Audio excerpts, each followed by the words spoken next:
નમસ્કાર વિદ્યાર્થી મિત્રો અને શિક્ષક મિત્રો, આજે આપણે અધ્યયન નિષ્પત્તિમાં ગુજરાત શૈક્ષણિક સંશોધન અને તાલીમ પરિષદ ગાંધીનગર દ્વારા જે પુસ્તક પ્રકાશિત કરવામાં આવ્યું છે તેમાંથી વિચાર વિસ્તાર કેવી રીતે કરી શકાય એની આજે આપણે ચર્ચા કરીશું। 7મા ધોરણમાં કાવ્ય પંક્તિ, વિચાર વિસ્તાર, સૂક્તિ, કહેવતો અને ગદ્ય પદ્યનું સ્વતંત્ર લેખન વિદ્યાર્થી કરી શકે એને ધ્યાનમાં લઈ સાથે સાથે એકમ કસોટીમાં ઉપચારાત્મક કાર્ય કરાવી શકાય અને પુનઃ કસોટી લઈ શકાય તેવા નમૂનારૂપ વિચાર વિસ્તાર અથવા તો અર્થ વિસ્તારની આજે આપણે ચર્ચા કરવાના છીએ। તો એમાં તમે જોઈ શકો છો કે આ જ બાબત ધોરણ 8માં પણ પૂછવામાં આવે છે। કાવ્ય પંક્તિ, વિચાર વિસ્તાર, સૂક્તિ, કહેવતો અને ગદ્ય પદ્યનું સ્વતંત્ર લેખન તથા સાર લેખન કરી શકશે। તો એને ધ્યાનમાં લઈ અને આજે આપણે વિચાર વિસ્તાર કેવી રીતે કરી શકાય એની આજે આપણે સદ્રષ્ટાંત ચર્ચા કરવાના છીએ। તો વિચાર વિસ્તાર એટલે કહેવત, કાવ્યની કોઈ સારી પંક્તિ કે કોઈના સુંદર ટૂંકા કથનમાં કંઈક અર્થ રહેલો હોય છે। આ અર્થ કે બોધને વિસ્તારથી સરળ ભાષામાં સમજાવવો એટલે જ વિચાર વિસ્તાર।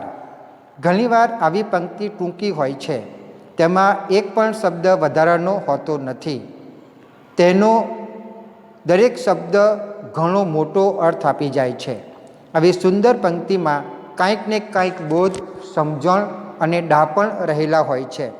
તેને સમજીને જીવનમાં ઉતારવાથી તે આપણને વ્યવહારમાં કુશળ બનાવે છે, સારા માણસ બનાવે છે અને મનમાં આવેલા ખરાબ વિચારને હટાવે છે। હવે વિચાર વિસ્તાર કરવો હોય તો એને આ રીતે કરી શકાય છે। સૌ પહેલાં તો તમારે પંક્તિ વાંચવાની છે 2-3 વખત અને એને સમજવાની છે। વિચાર કરીને 3-4 મુદ્દા નક્કી કરી તેને નોંધી લેવાના છે અને પંક્તિમાં રહેલા વિચારને અનુરૂપ કોઈ પ્રસંગ, કોઈ વ્યક્તિ કે આવો જ વિચાર ધરાવતી કોઈ બીજી પંક્તિનું ઉદાહરણ તમારે શોધીને દ્રષ્ટાંત તરીકે આપવાનું છે। હવે આ મુદ્દાઓને વિસ્તાર કરી અને તેમાં તમારે ઉદાહરણ મૂકવાનું છે। તમે જ્યારે મુદ્દા પ્રમાણે ફકરા પાડી અને સારા અક્ષરે લેખન તમારે કરવાનું છે। લખાણ કર્યા બાદ એકવાર તમારે ધ્યાનથી વાંચી જવાનું છે કે તમે જે લખાણ લખ્યું છે એમાં કોઈ ભૂલ, અલ્પવિરામ, પૂર્ણવિરામ કે વાક્ય રચનાની ભૂલ તો નથી રહી ગઈ ને। તમે જ્યારે વિચાર વિસ્તાર કરો ત્યારે સુવાચ્ય અક્ષર હોવા જોઈએ। તો હવે આપણે વિચાર વિસ્તારના આદર્શ નમૂનારૂપ એક વિચાર વિસ્તાર જોઈએ છે। તમારા પાઠ્યપુસ્તકમાંથી જ આ વિચાર વિસ્તાર પસંદ કરવામાં આવ્યો છે। આપણા ઘડવૈયા બાંધવ આપણે હોજી નો વિચાર વિસ્તાર આપણે જોઈશું।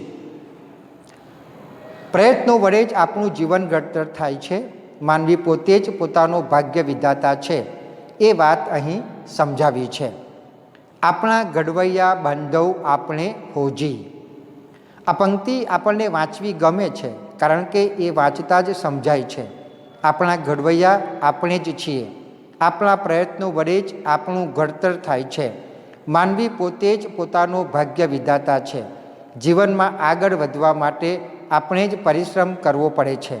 કેવળ ભાગ્યને ભરોસે બેસી રહીએ તો આપણા હાથમાં નિષ્ફળતા જ આવે છે। કહ્યું છે ને કે સિદ્ધિ તેને જય વરે જે પરસેવે નાય। આપણે જ આપણો ઉદ્ધાર કરવાનો છે। જેને ખુદનો ભરોસો નથી તેને ખુદાનો ભરોસો શું કામનો। આપણને આપણો વિકાસ કે ઘડતર કરવા માટે બધી જ શક્તિઓ મળેલી છે। આપણે તેનો યોગ્ય રીતે સાચી દિશામાં ઉપયોગ કરવાની જરૂર છે। બીજાની શરણાગતિ છોડીને વ્યક્તિએ પોતાના પુરુષાર્થના બળે જીવનમાં આગળ વધવું જોઈએ। નિરાશ થઈ જવાથી કોઈ પણ કામમાં સફળતા પ્રાપ્ત થતી નથી। આપણો રસ્તો આપણે જ શોધી લેવો જોઈએ। એમાં પ્રયત્ન કરવાથી ચોક્કસ માર્ગ મળશે જ। આપણે જ આપણા ઘડવૈયા બનીને આપણું ઘડતર કરવાનું છે। આટલી નાની પંક્તિ કેટલી પ્રેરણા આપી જાય છે। હવે આપણે એકમ કસોટીમાં ઉપચારાત્મક કાર્ય કરાવી શકાય અને પુનઃ કસોટી લઈ શકાય તેવા નમૂનારૂપ વિચાર વિસ્તાર અથવા તો અર્થ વિસ્તારની ચર્ચા કરીએ. અહીંયા જે વિદ્યાર્થી મિત્રો નમૂનારૂપ આપ્યા છે એ તમે જોઈ શકો છો. મોટાભાગના જે નમૂનારૂપ અર્થ વિસ્તાર છે એ તમારા ધોરણ 6, 7, 8માં સુભાષિતમાં આપેલા છે. એની પંક્તિની તો ચર્ચા કરી જ છે, સાથે સાથે એ સિવાય બીજી પણ અર્થ વિસ્તારની પંક્તિઓની અહીંયા આપણે ચર્ચા કરવાના છીએ. તો પ્રથમ છે, પોપટ કોયલ બોલ થોડો પણ લાગે ભલો, વૃથા ગુમાવે તોલ બહુ બોલીને દેડકા. આ પંક્તિમાં કવિ કહે છે કે પોપટ અને કોયલ બહુ ઓછું બોલે છે, પણ તેમની બોલી સૌને મીઠી લાગે છે, સૌને તેમની બોલી સાંભળવી ગમે છે. જ્યારે દેડકા બહુ બોલબોલ કરીને તેમનું માન ગુમાવે છે, કારણ કે દેડકાનો કર્કશ અવાજ સાંભળવાનું કોઈને ગમતું નથી. સમાજમાં કેટલાક લોકો દેડકાની જેમ બહુ બોલબોલ કરે છે, પણ તેમના શબ્દોની કોઈ કિંમત હોતી નથી. તેનાથી બોલનાર અને સાંભળનારનો સમય વેડફાય છે, તેનાથી કોઈને કાંઈ લાભ થતો નથી. આ પંક્તિઓ આપણને બોધ આપે છે, ઓછું બોલો, મધુર બોલો. આ રીતે તમે વિદ્યાર્થી મિત્રો લખી શકો છો. બીજો આપણે અર્થ વિસ્તારની પંક્તિ જોઈએ. ભણતા પંડિત નીપજે, લખતા લહિયો થાય, ચાર ચાર ગાવું ચાલતા, લાંબો પંથ કપાય. આ પંક્તિમાં કવિ કહે છે કે સતત પ્રયત્ન કરવાથી જ કાર્યમાં સફળતા મળે છે. તે માટે તેમણે જુદા જુદા ઉદાહરણો આપ્યા છે. સતત ભણતા રહેવાથી વ્યક્તિ પંડિત બને છે. સતત લખતા લખતા વ્યક્તિ લહિયો લખવામાં કુશળ થઈ શકે છે. એ જ રીતે રસ્તો ભલે લાંબો હોય, પરંતુ થોડું થોડું ચાલતા રહેવાથી તે કપાઈ જાય છે.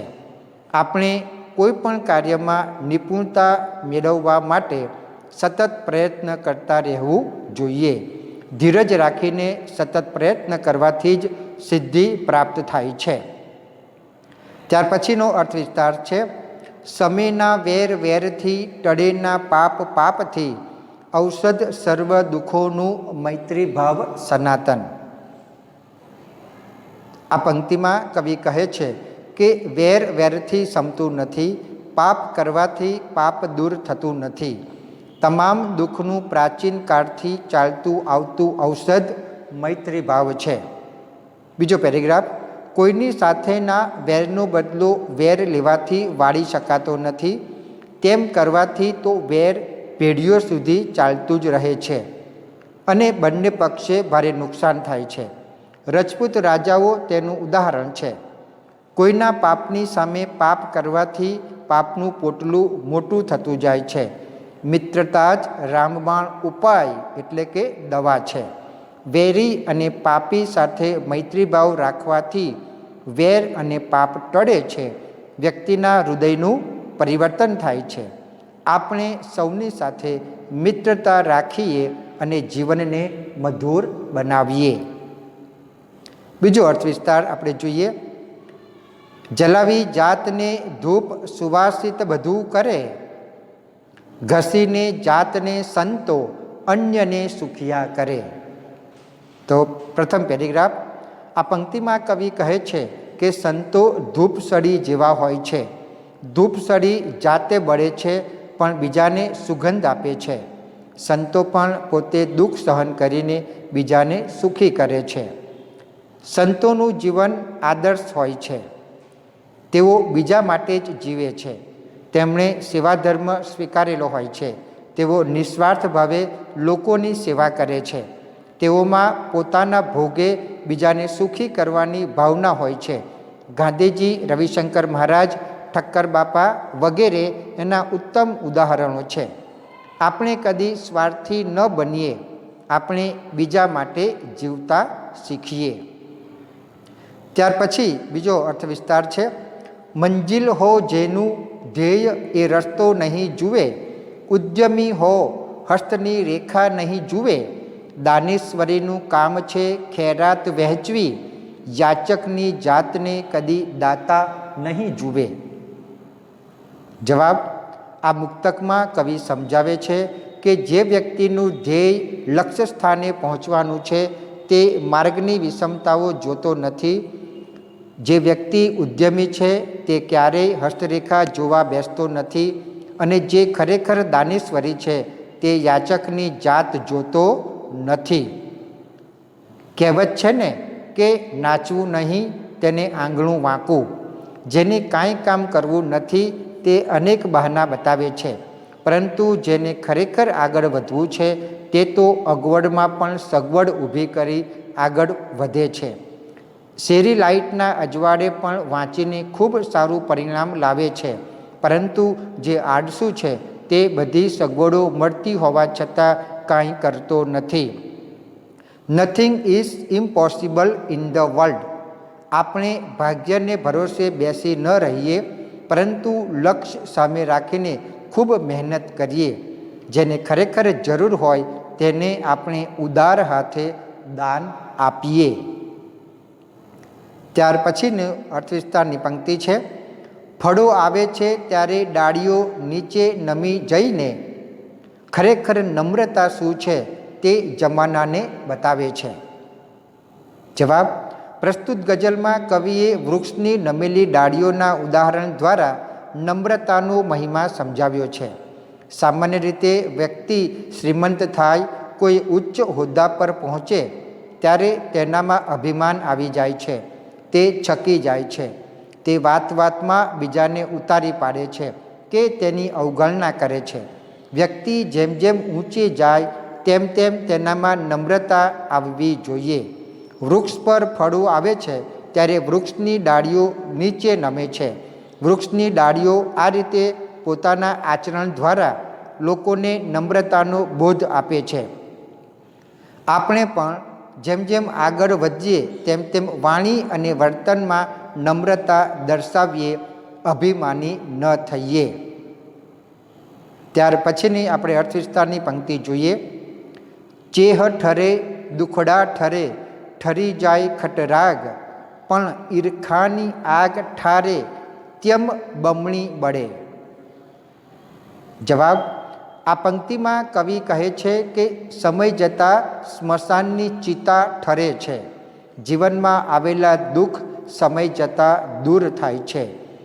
કોઈ સાથે થયેલો ઝઘડો પણ સમય જતાં ભૂલી જવાય છે, પરંતુ માણસમાં રહેલી ઈર્ષ્યાની આગ જેમ જેમ ઠારવા જઈએ તેમ તેમ વધતી જ જાય છે. માણસની આ નબળાઈ છે. કહેવત છે કે કાથી બળે પણ આંબળો ન જાય. માણસના દિલમાં રહેલી ઈર્ષ્યા કદી દૂર થતી નથી. માણસ ભલે બહારથી શાંત દેખાતો હોય, પરંતુ તેના દિલમાં રહેલી ઈર્ષ્યાની આગ સંજોગો ઊભા થતાં પ્રજ્વલિત થઈ ઉઠે છે. ઈર્ષ્યાની આગમાં વ્યક્તિ પોતે બળે છે ને બીજાને પણ બાળે છે. કોઈ સંતે કહ્યું છે કે જેનામાં રાગ દ્વેષ ન હોય તે જ માણસ સાચો ધાર્મિક છે. આપણે પ્રેમનું વિશ્વ રચીએ, દ્વેષની ભાવના છોડીએ. ત્યાર પછી આપણે અર્થવિસ્તારના નમૂના જોઈએ, જેમાં કહેવતો અને સુવિચાર આવી જાય છે. એમાં પહેલું છે: ધોળું એટલું દૂધ ન જાણવું. જવાબ: ધોળું દેખાતું પ્રવાહી દૂધ જ છે એમ માની ન લેવાય. બીજા ઘણા પ્રવાહી ધોળા રંગના હોય છે. કોઈ પણ વ્યક્તિ જેવી દેખાય છે તેવી જ હોય છે તેમ માનવું જોઈએ નહીં. બહારના દેખાવ અને પોશાક પરથી તેના પર વિશ્વાસ મૂકી શકાય નહીં. આપણે તેની કસોટી કરવી જોઈએ. સુંદર કપડાં પહેરેલી વ્યક્તિ ખિસ્સા કાતરું પણ હોઈ શકે. આપણે ત્યાં આ જ પ્રકારનો ભાવ રજૂ કરતી બીજી કહેવતો આ પ્રમાણે છે: ચળકે એટલું સોનું નહીં, ડુંગરા દૂરથી રળિયામણા વગેરે. બહારથી સજ્જન દેખાતી કોઈ પણ વ્યક્તિ ઉપર તરત જ વિશ્વાસ ન મૂકવો જોઈએ. તેના ગુણદોષની ચકાસણી પણ કરવી જોઈએ. બીજું જોઈએ: નિષ્ફળતા જ સફળતાની ચાવી છે. જવાબ: આપણે કોઈ પણ કામ સફળ થવાથી આશાથી જ કરીએ છીએ, પણ ક્યારેક કોઈ કામમાં આપણને નિષ્ફળતા પણ મળે છે. નિષ્ફળતા મળતા સ્વાભાવિક રીતે જ આપણે નિરાશ થઈ જઈએ છીએ, પરંતુ નિરાશ થવાને બદલે આપણે નિષ્ફળતા મેળવવાના કારણો શોધી કાઢવા જોઈએ. આપણે પરીક્ષામાં કોઈ વિષયમાં નાપાસ થઈએ તો આપણે નાપાસ થવાના કારણો શોધવા જોઈએ. શું આપણને એ વિષય બરાબર સમજાયો નથી? શું એ વિષયમાં આપણે મહેનત ઓછી કરી હતી? નાપાસ થવાના કારણો શોધી તેમને દૂર કરવાનો પ્રયત્ન કરવો જોઈએ. એવી રીતે નિષ્ફળતા બીજા પ્રસંગોને પણ માણસે વિચારવું જોઈએ. એમ કરવાથી આપણને સફળતા ચોક્કસ મળશે. તે માટે આપણે કરોડિયાનું ઉદાહરણ યાદ રાખીએ. કોઈ કવિએ કહ્યું છે ને કે મને મળી નિષ્ફળતા અનેક, તેથી થયો સફળ કંઈક હું જિંદગીમાં. બીજી કહેવત અથવા તો સૂક્તિ છે, પારકી આશ સદા નિરાશ. જવાબ: આપણે બીજાની આશા રાખીએ તો આપણને નિરાશા જ મળે છે. આપણું કામ આપણે જાતે જ કરવું જોઈએ. આપણા કામમાં બીજાને સહેજ પણ રસ હોતો નથી. આપણા કામનું મહત્ત્વ આપણા જેટલું બીજાને કદી સમજાતું નથી. તેથી આપણું કામ કરવામાં તે બેદરકારી દાખવે છે. એક ખેડૂતના ખેતરમાં લણણી કરવાનું કામ કરવાનું હતું. એણે જ્યાં સુધી બીજા લોકો પર આધાર રાખ્યો ત્યાં સુધી લણણીનું કામ થઈ શક્યું નહીં. જ્યારે ખેડૂતે પોતાનું કામ પોતાની મેળે કરવાનું નક્કી કર્યું ત્યારે જ એના ખેતરમાં લણણીનું થઈ શકી. તેથી જ કહેવાય છે, આપ સમાન બળ નહીં ને મેઘ સમાન જળ નહીં. આપ મુવા વિના સ્વર્ગે ન જવાય. આપણી જિંદગીમાં સ્વાવલંબી બનવું જોઈએ. ત્યારબાદ આગળ જોઈએ. આ ઉક્તિ છે, સંગ તેવો રંગ. નો જવાબ: આ કહેવતોમાં સોબતનો પ્રભાવ બતાવ્યો છે. સોબતની અસર થયા વગર રહેતી નથી. સજ્જનનો સંગ કરવાથી આપણામાં સારા ગુણો આવે છે. દુર્જનનો સંગ કરવાથી આપણામાં દુર્ગુણો આવે છે. રખડેલ છોકરાનો સંગ કરવાથી આપણો અભ્યાસ બગડે છે. એક ખરાબ કેરીથી ટોપલામાંની બીજી સારી કેરીઓ પણ બગડી જાય છે. ચોરી કરનારનો સંગ કરવાથી આપણામાં ચોરીની કુટેવ આવે છે. જો આપણે પ્રામાણિક, સાચા બોલ્યા અને નિષ્ઠાવાન વ્યક્તિનો સંગ કરીએ તો આપણે પણ પ્રામાણિક, સાચા બોલા અને નિષ્ઠાવાન બની શકીએ. સોબત તેવી અસર. આપણે હંમેશા સારા માણસોની જ સોબત કરવી જોઈએ. ત્યારબાદ આગળ જોઈએ. સિદ્ધિ તેને જય વરે જે પરસેવે નહાય. જવાબ: આ સૂક્તિમાં પરિશ્રમનો મહિમા બતાવ્યો છે. જે મહેનત કરે છે તેને સિદ્ધિ અવશ્ય મળે છે. વિદ્યાર્થી આયોજનપૂર્વક મહેનત કરે તો તેને સફળતા અવશ્ય મળે છે. ખેડૂત, વેપારી વગેરે ખંતથી મહેનત કરે તો સારું પરિણામ મેળવી શકે છે. પરિણામરૂપી ચાવીથી જ ભાગ્યનું તાળું ખુલે છે. પરિશ્રમ એ જ પારસમણી છે. સફળતા મેળવવા માટે કરોડિયાનું ઉદાહરણ નજર સામે રાખીને આપણે મહેનત કરીએ. મહેનત કરવામાં જરાય કચાશ રાખવી ન જોઈએ. પરસેવો પાડીને મેળવેલી સિદ્ધિનો અનેરો આનંદ હોય છે. બીજી પંક્તિ જોઈએ. સિંહને શસ્ત્ર શા, વીરને મૃત્યુ શા. જવાબ: આ ઉક્તિમાં વીરતાનો મહિમા દર્શાવવામાં આવ્યો છે. સિંહને કદી શસ્ત્રની જરૂર પડતી નથી, તેમજ વીરને મૃત્યુનો ડર હોતો નથી. સિંહ પોતાની શક્તિને લીધે જ વનનો રાજા ગણાય છે. તે બીજાની શક્તિ પર ક્યારેય આધાર રાખતો નથી. તે નીડર છે. તેને શસ્ત્રોની જરૂર પડતી નથી. એ જ રીતે વીર પુરુષ મૃત્યુનો ડર રાખતો નથી. તે બહાદુરીપૂર્વક યુદ્ધ કરે છે. તે ગમે તેવી પરિસ્થિતિમાં પણ રણ મેદાન છોડીને ભાગી જતો નથી. આપણે આપણી શક્તિ પર જ આધાર રાખવો જોઈએ. આપણે મૃત્યુનો ડર રાખ્યા વિના વીરતાપૂર્વક જીવવું જોઈએ. ત્યારબાદ બીજી પંક્તિ છે, જનસેવા એ જ પ્રભુ સેવા. જવાબ, આપણે જનસેવાને જ પ્રભુ સેવા સમજવી જોઈએ. આપણા જીવનનો ઉદ્દેશ શું છે? આપણે સારું ભોજન કરીએ, સારા કપડાં પહેરીએ, સારી સગવડો ભોગવીએ એટલા માટે જ આપણું જીવન નથી. એની સાથે સાથે આપણે આપણા સમાજમાં કે આપણી આસપાસ રહેતા દુઃખી લોકોની સેવા પણ કરવી જોઈએ. દિન દુખિયાની સેવા કરવાથી પ્રભુ રાજી થાય છે. દુઃખીજનોના આંસુ લૂછવાનું કામ કરવાથી પ્રભુ પ્રસન્ન થાય છે. આપણે પ્રભુ સેવા કરવા માટે મંદિરે ન જઈ શકીએ અને જનસેવામાં લાગેલા હોઈએ તો પણ પ્રભુ આપણાથી નારાજ નહીં થાય.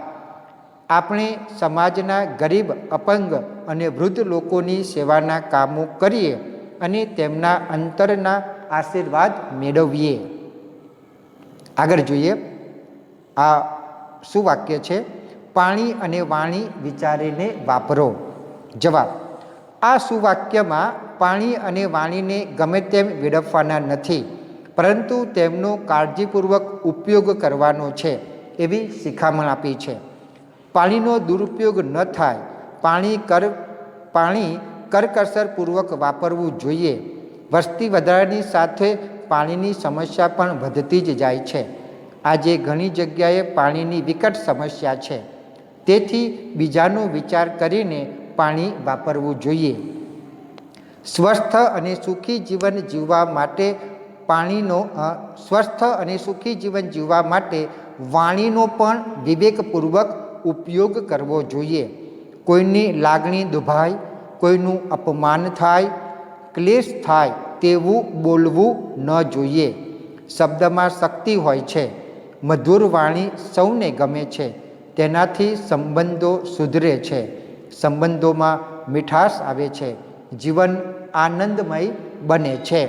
ત્યાર પછીનો હવે આપણે જોઈએ બીજો સૂક્તિ છે, પાકે ઘડે કાંઠા ચડે નહીં. જવાબ, જે કામ જે સમયમાં શીખવું જોઈએ એ સમયમાં શીખવાય તો તે સરળતાથી આવડી જાય છે. ઘડો કાચો હોય ત્યારે તેને કાંઠો ચડાવવામાં આવે તો તે સહેલાઈથી ચડી જાય, પરંતુ પાકે ઘડે કાંઠો ચડાવવા જતાં તે ચડે નહીં. દરેક કાર્યનો એક સમય હોય છે.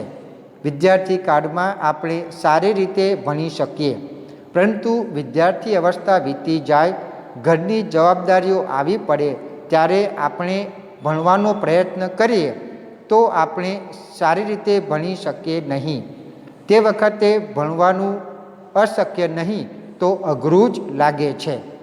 આપણે વિદ્યાર્થી અવસ્થામાં આપણું મન ભણવામાં લગાવવું જોઈએ અને યુવાવસ્થામાં તનતોડ મહેનત કરીને કમાવવું જોઈએ. જે તે કામ જે તે સમયમાં પૂરું કરી લેવું જોઈએ. આ પ્રકારનું આયોજન કરીશું તો આપણી પ્રગતિ થશે, આપણે પસ્તાવવું પડશે નહીં.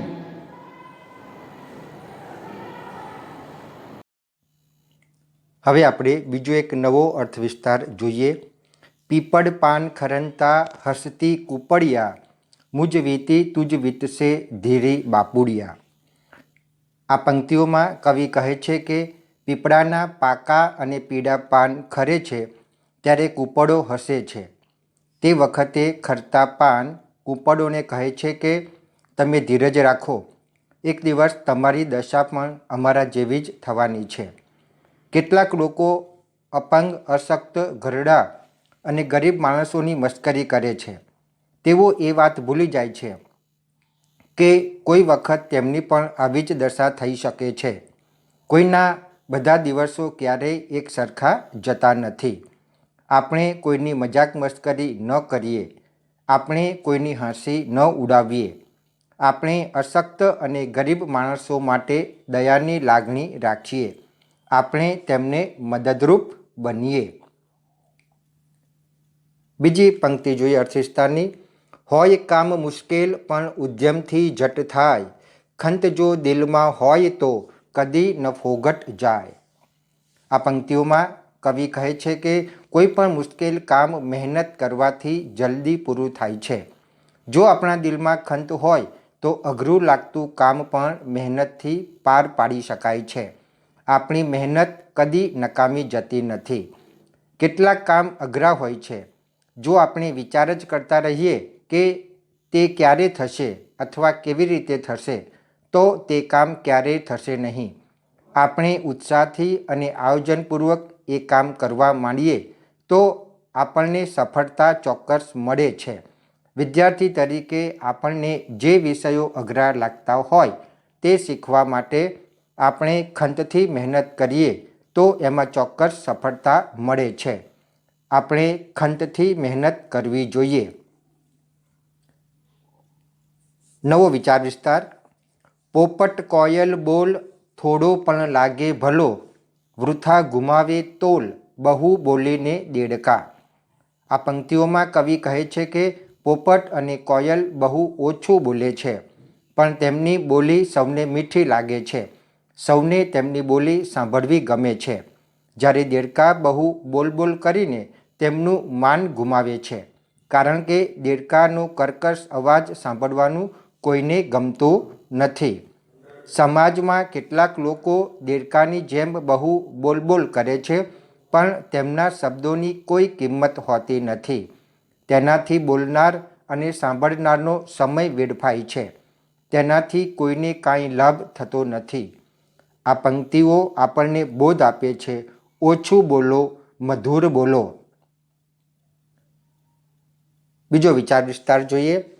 સુખ સમયમાં છકી ન જવું, દુઃખમાં ન હિંમત હારવી, સુખ દુઃખ સદા ટકતા નથી, એ નીતિ ઉર ઉતારવી. આ પંક્તિઓમાં કવિ કહે છે કે આપણે સુખના સમયમાં છકી જવું જોઈએ નહીં, તેમજ દુઃખના સમયમાં હિંમત હારવી જોઈએ નહીં. આપણે એ સમજી લેવું જોઈએ કે સુખ અને દુઃખ કાયમ રહેતા નથી. કેટલાક લોકો સુખના સમયમાં ખૂબ અભિમાની થઈ જાય છે. તેઓ જિંદગીમાં ક્યારેય દુઃખ આવવાનું ન હોય એ રીતે વર્તે છે. તે કોઈની દરકાર કરતા નથી. તે વાતમાં બીજાને ઉતારી પાડે છે, બીજાની મજાક મસ્કરી કરે છે. એ જ રીતે કેટલાક લોકો દુઃખના સમયમાં ખૂબ નિરાશ થઈ જાય છે, હિંમત હારી જાય છે. પણ એવા લોકોએ એ ધ્યાનમાં રાખવું જોઈએ કે કોઈના બધા દિવસ એક સરખા જતા નથી. સાગરમાં આવતી ભરતી ઓટ જેમ આપણા જીવનમાં પણ સુખ અને દુઃખ આવતા જતા જ રહે છે. સુખ અને દુઃખ એક જ સિક્કાની બે બાજુઓ છે. આપણે બંને પરિસ્થિતિઓમાં સમાન ભાવથી રહેવું જોઈએ. આપણે સુખ અને દુઃખ બંનેને આવકારીએ. નવો અર્થ વિસ્તાર. જલાવી જાતને ધૂપ સુવાસિત બધું કરે, ઘસીને જાતને સંતો અન્યને સુખ્યા કરે. આ પંક્તિઓમાં કવિ કહે છે કે સંતો ધૂપસળી જેવા હોય છે. ધૂપસળી જાતે બળે છે પણ બીજાને સુગંધ આપે છે. સંતો પણ પોતે દુઃખ સહન કરીને બીજાને સુખી કરે છે. સંતોનું જીવન આદર્શ હોય છે. તેઓ બીજા માટે જ જીવે છે. તેમણે સેવાધર્મ સ્વીકારેલો હોય છે. તેઓ નિસ્વાર્થ ભાવે લોકોની સેવા કરે છે. તેઓમાં પોતાના ભોગે બીજાને સુખી કરવાની ભાવના હોય છે. ગાંધીજી, રવિશંકર મહારાજ, ઠક્કર બાપા વગેરે એના ઉત્તમ ઉદાહરણો છે. આપણે કદી સ્વાર્થી ન બનીએ. આપણે બીજા માટે જીવતા શીખીએ. નવો અર્થ વિસ્તાર. બહુજન મળીને જે કરે તે એકે નવ થાય, સાવરણી ઘર સાફ કરે, સડી એકે શું થાય. આ પંક્તિઓમાં કવિ કહે છે કે જે કામ બધા માણસો ભેગા મળીને કરે છે તે કામ કોઈ એક માણસથી થઈ શકતું નથી. ઘણી સળીઓ ભેગી થવાથી સાવરણી બને છે અને તેનાથી ઘર સાફ થાય છે. એક સળીથી ઘર સાફ થઈ શકતું નથી. ઝાઝા હાથ રળિયામણા, ઝાઝી કીડીઓ સાપને તાણે. કોઈ મોટું કામ અનેક માણસો ભેગા થઈને કરે તો તે સહેલાઈથી થઈ શકે છે. અનેક માણસો ભેગા થતાં કામ કરવાનો ઉત્સાહ વધે છે. સૌને એકબીજાની આવડતનો લાભ મળે છે, તેથી કામ ઝડપથી અને સારું થાય છે. રસ્તા બનાવવાના હોય અથવા લણણી કે વાવણી કરવાની હોય ત્યારે તો ઝાઝા માણસોની ખાસ જરૂર પડે છે. આપણે સૌ સાથે મળીને કામ કરીએ અને કામને દીપાવીએ. બીજો અર્થ વિસ્તાર. વિપત પડે ન વલખીએ, વલખે વિપત ન જાય, વિપત્તે ઉદ્યમ કીજીએ, ઉદ્યમ વિપતને ખાય. આ કાવ્ય પંક્તિઓમાં કવિ કહે છે કે દુઃખ પડે ત્યારે વલખા મારવા જોઈએ નહીં. વલખા મારવાથી દુઃખ દૂર થતું નથી. દુઃખ આવી પડે ત્યારે તેને દૂર કરવા માટે મહેનત કરવી જોઈએ, કારણ કે કાંઈ ને કાંઈ ઉદ્યમ કરવાથી જ દુઃખ દૂર થાય છે. કેટલાક લોકો આફત આવી પડે ત્યારે નિરાશ થઈ જાય છે ને બીજા આગળ પોતાના દુઃખના રોદણા રડવા લાગે છે. આમ કરવાથી તેમનું દુઃખ દૂર થઈ જતું નથી, પણ તે હાસ્યપાત્ર બને છે. દુઃખનું ઓસડ તેને દૂર કરવાનો ઉદ્યમ છે. દુઃખના સમયે આયોજનપૂર્વક આવો ઉદ્યમ કરવા મંડી પડવું જોઈએ. આમ કરવાથી આફત અવસરમાં ફેરવાઈ જાય છે. નવો અર્થ વિસ્તાર જોઈએ. ઊંચી નીચી ફર્યા કરે જીવનની ઘટમાળ, ભરતી તેની ઓટ છે ઓટ પછી જુવાડ. હવે આપણે તેનો જવાબ જોઈએ. આ પંક્તિઓમાં કવિ કહે છે કે જીવનની ઘટમાળ ઊંચી નીચી ફર્યા કરે છે. સાગરમાં ભરતી પછી ઓટ અને ઓટ પછી ભરતી આવે જ છે.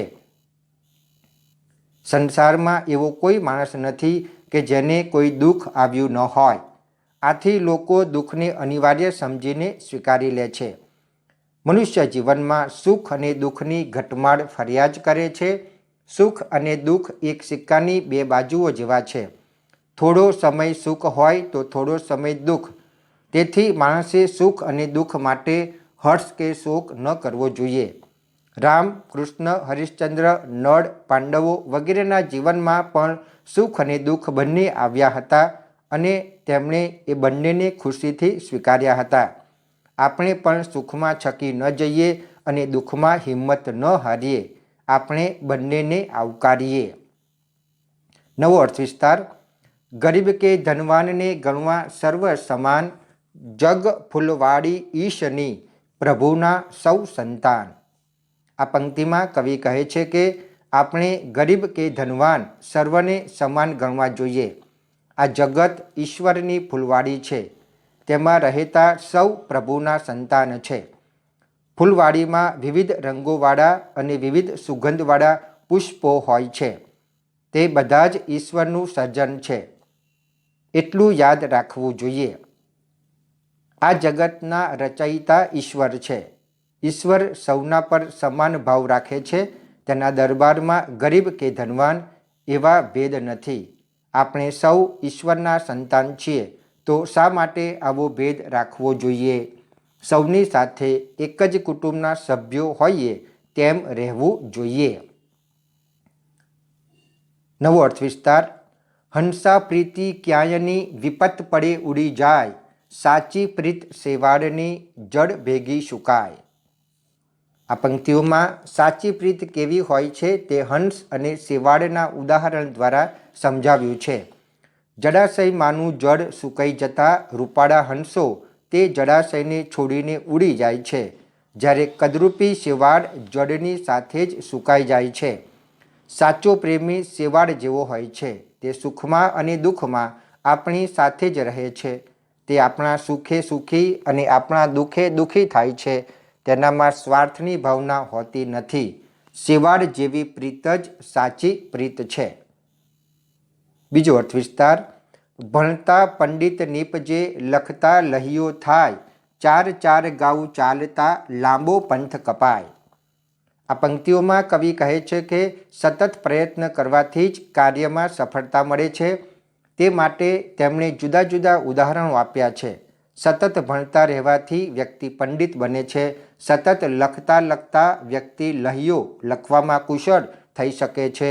એ જ રીતે રસ્તો ભલે લાંબો હોય, પરંતુ થોડું થોડું ચાલતા રહેવાથી તે કપાઈ જાય છે. આપણે કોઈ પણ કાર્યમાં નિપુણતા મેળવવા માટે સતત પ્રયત્ન કરતા રહેવું જોઈએ. ધીરજ રાખીને સતત પ્રયત્ન કરવાથી જ સિદ્ધિ પ્રાપ્ત થાય છે. નવો અર્થ વિસ્તાર. શમેના વેર વેરથી, ટળે ના પાપ પાપથી, ઔષધ સર્વ દુઃખનું, મૈત્રી ભાવ સનાતન. આ પંક્તિમાં કવિ કહે છે કે વેર વેરથી સમતું નથી, પાપ કરવાથી પાપ દૂર થઈ જતું નથી. તમામ દુઃખનું પ્રાચીન કાળથી ચાલતું આવતું ઔષધ મૈત્રી ભાવ છે. કોઈની સાથેના વેરનો બદલો વેર લેવાથી વાળી શકાતો નથી. તેમ કરવાથી તો વેર પેઢીઓ સુધી ચાલતું જ રહે છે અને બંને પક્ષે ભારે નુકસાન થાય છે. રજપૂત રાજાઓ એનું ઉદાહરણ છે. કોઈના પાપની સામે પાપ કરવાથી પાપનું પોટલું મોટું થતું જાય છે. મિત્રતા જ રામબાણ ઉપાય એટલે કે દવા છે. વેરી અને પાપી સાથે મૈત્રીભાવ રાખવાથી વેર અને પાપ ટળે છે. વ્યક્તિના હૃદયનું પરિવર્તન થાય છે. આપણે સૌની સાથે મિત્રતા રાખીએ અને જીવનને મધુર બનાવીએ. નવો અર્થ વિસ્તાર. નમતાને સૌ કો રીજે, નમતાને બહુમાન, સાગરને નદીઓ ભજે, છોડી ઊંચા સ્થાન. આ પંક્તિમાં નમ્રતાનો મહિમા દર્શાવ્યો છે. નમ્રતાથી સૌ રીઝે છે. જે નમતો રહે છે તેને બહુમાન મળે છે. જેમ કે નદીઓ ઊંચા સ્થાનેથી નીકળી નીચા સ્થાને રહેલા સાગરને મળે છે. તેથી નદીઓ લોકોનું બહુમાન મેળવે છે. નદીઓ પૂજાય છે. નમ્રતા એટલે સરળતા. જેનામાં અભિમાન નથી તે સરળ નમ્ર કહેવાય. તેના વાણી અને વર્તનમાં નમ્રતા હોય છે.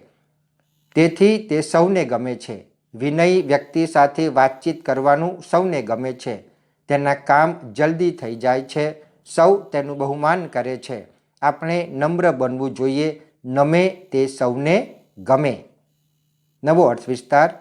જૂઠું કદી ના બોલવું, તજવું આળસ સંગ, હળી મળીને ચાલવું, રૂડો રાખો સંગ.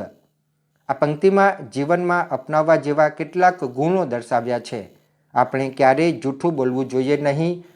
કોઈ કામ કરવામાં આળસ કરવી જોઈએ નહીં. સૌની સાથે હળીમળીને રહેવું જોઈએ. સારા માણસની સોબત કરવી જોઈએ. જે માણસ જૂઠું બોલે છે તેનો કોઈ વિશ્વાસ કરતું નથી. એક જૂઠ છુપાવવા તેને અનેક વાર જૂઠું બોલવું પડે છે. માટે જૂઠું ન બોલવું. જે માણસ આળસુ છે તેને સફળતા મળતી નથી. માટે આળસનો ત્યાગ કરવો. જે માણસ સૌ સાથે હળીમળીને રહેતો નથી તે જીવનનો સાચો આનંદ માણી શકતો નથી. માટે સૌએ સાથે હળીમળીને રહેવું. નઠારાની સોબતથી જીવન બરબાદ થાય છે. માટે નઠારાનો ત્યાગ કરી સારા માણસોની જ સોબત કરવી. નવો અર્થ વિસ્તાર. ખોટું કામ કરનારને ફળ પણ તેવું થાય. બાવળ વાવી બારણે, કેરી કેમ ખવાય. જવાબ. આ પંક્તિમાં જેવું કરો તેવું પામો નો વિચાર રજૂ થયો છે. ખરાબ કામ કરનારને ખરાબ ફળ મળે છે. આંગણામાં બાવળ વાવીએ અને કેરી ખાવાની આશા રાખીએ તે બરોબર નથી. બાવળ વાવવાથી કાંટા જ મળે. માણસ જેવા કામો કરે છે તેવા જ તેને ફળ મળે છે. સારા કામ કરનારને સારા ફળ મળે છે. માટે આપણે હંમેશા ભલાઈના કામો જ કરવા જોઈએ. નવો અર્થ વિસ્તાર. આજ કરશું કાલ કરશું, લંબાવો નહીં દહાડા, વિચાર કરતા વિઘ્નો વચમાં આવે આડા. આ પંક્તિમાં સમયની કિંમત સમજાવવામાં આવી છે. કોઈ પણ સારું કાર્ય સમયસર પૂરું કરી દેવું જોઈએ. આજ કરીશું કાલ કરીશું એમ વિચારીને આળસમાં સમય વેડફી દેવાથી કામમાં અનેક વિઘ્નો આવી પડે છે. કેટલાક લોકો આળસુ હોય છે. તે કોઈને કોઈ બહાનું કાઢીને કામ આગળ ઠેલ્યા કરે છે. આથી કામ સમયસર પૂરું થતું નથી અને નુકસાન થાય છે. સમયની કિંમત નહીં સમજનારનું કોઈ પણ કામ સફળ થતું નથી. આપણે સમય વેડફવો જોઈએ નહીં. સમય ઘણો કિંમતી છે. નવો અર્થ વિસ્તાર. વિદ્યા પુસ્તકમાં અને પર કબજામાં ધન, ભીડ પડે ના કામમાં એ આવે, વિદ્યા એ કે ધન.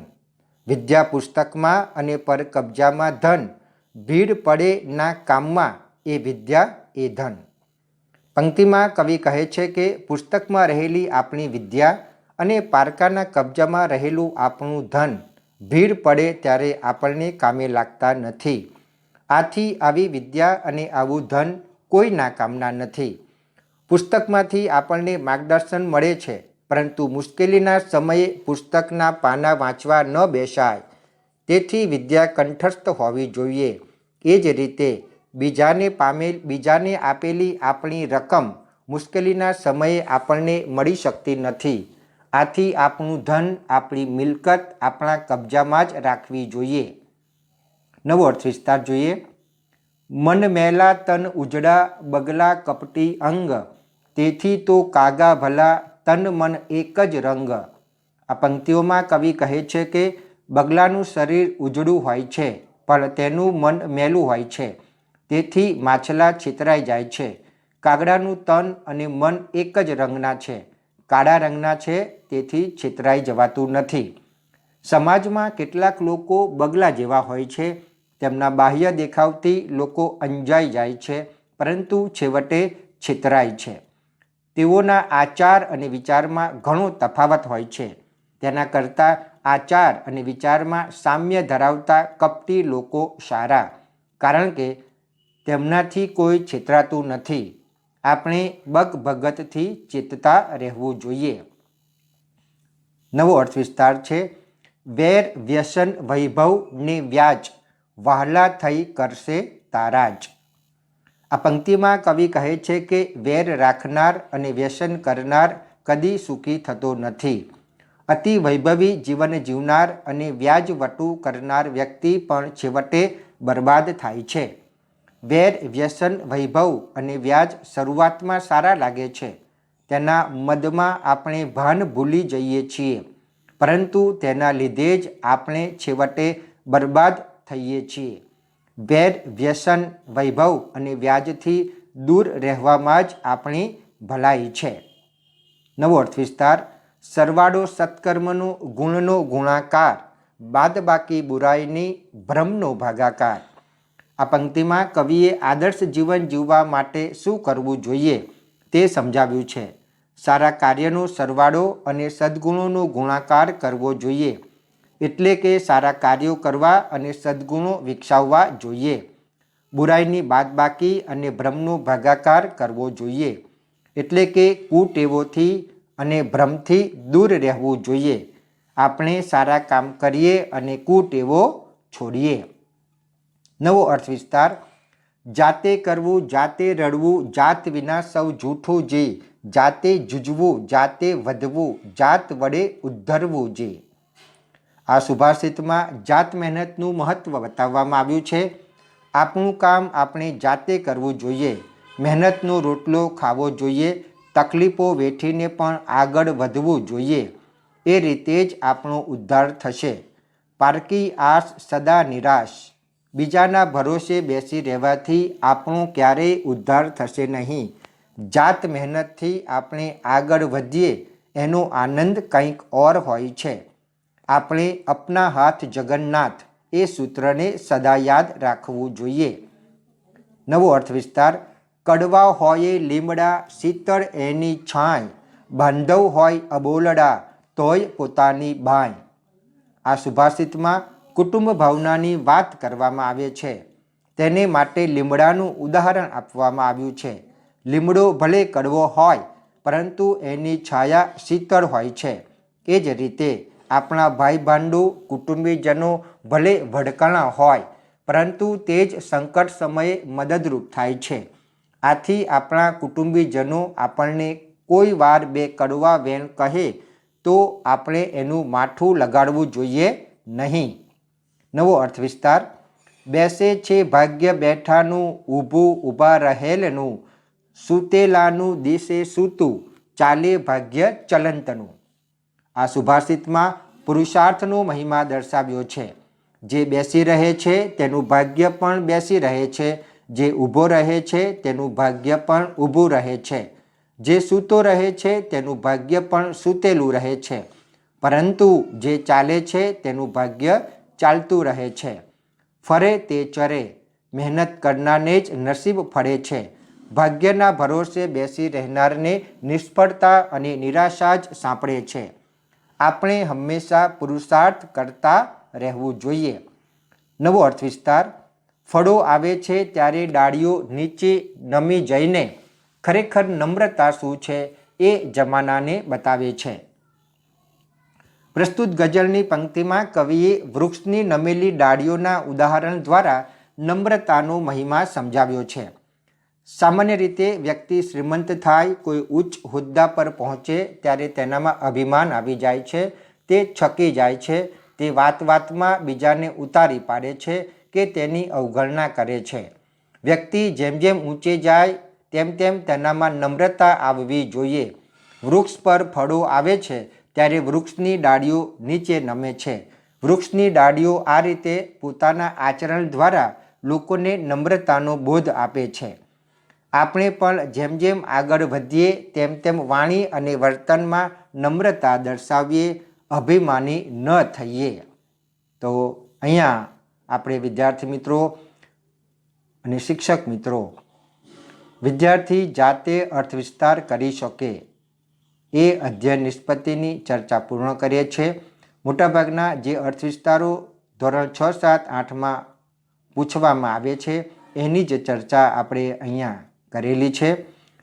એટલે વિદ્યાર્થી વિચાર વિસ્તાર, સૂક્તિ કે કહેવતોનું સ્વતંત્ર લેખન કરી શકે એને ધ્યાનમાં રાખીને જ અહીંયા કાવ્ય પંક્તિઓ જે છે એ પસંદ કરવામાં આવી છે. સાથે સાથે એકમ કસોટીમાં ઉપચારાત્મક કાર્ય કરી શકાય અને પુનઃ કસોટી લઈ શકાય તેવા નમૂનાના જ વિચાર વિસ્તારની અહીંયા ચર્ચા કરવામાં આવી છે. તો આ સાથે જ મારો વિડીયો પૂર્ણ કરું છું. આશા રાખું છું કે આપને આ વિડીયોમાંથી ઘણી ઉપયોગી માહિતી પ્રાપ્ત થઈ હશે. જો આપને આ મારો વિડીયો ગમ્યો હોય તો શેર કરજો, લાઈક કરજો અને તમે નીચે કોમેન્ટ બોક્સમાં કોમેન્ટ કરી શકો છો. અહીંયા વિડીયો પૂર્ણ કરું છું. ફરી વખત નવી અધ્યયન નિષ્પત્તિ અને ઉપચારાત્મક અને પુનઃ કસોટીના કાર્ય સાથે મળીશું.